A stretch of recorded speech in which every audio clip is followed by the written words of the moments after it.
ខ្ញុំបាទធនសរាយប្រធានសមាគមអាត់ហុកសូមក្រាបថ្វាយបង្គំ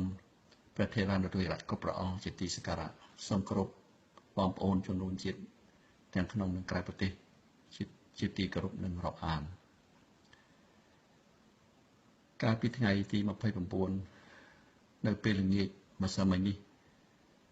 បុគ្គលិកសមាគមអាត់ហុកទាំង4រូបនិងអតីតបុគ្គលិកមួយរូបទៀតបានត្រូវសម្រេចឲ្យនៅក្រៅឃុំជាបណ្ដោះអាសន្ននេះគឺជាដំណឹងមួយដ៏រីករាយយើងខ្ញុំសូមស្វាគមន៍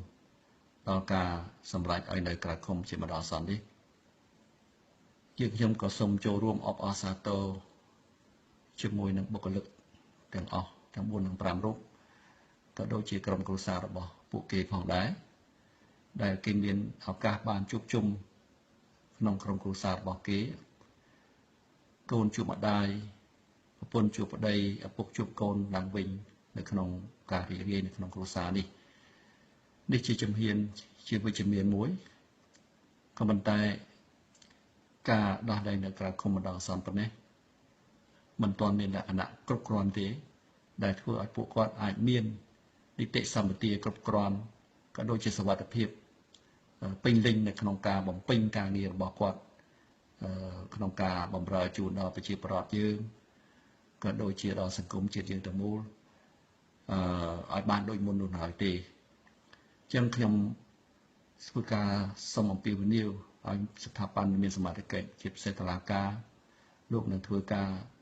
សម្រេចឲ្យមានការទម្លាក់រាល់ការចោទប្រកាន់ទាំងនេះទៅឲ្យពួកគាត់ទៅលើពួកគាត់ដើម្បីឲ្យពួកគាត់អាចមាន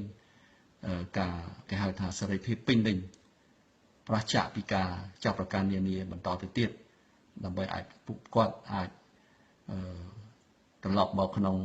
គេហៅថាស្ថានភាពដូចដើមឡើងវិញនោះបាទហើយខ្ញុំមានសេចក្តីសង្ឃឹមថានឹងមានការសម្រេចនេះនៅពេលដ៏ខ្លីខាងមុខនេះបាទសូមអរគុណអរព្រគុណសូមអរគុណបាទ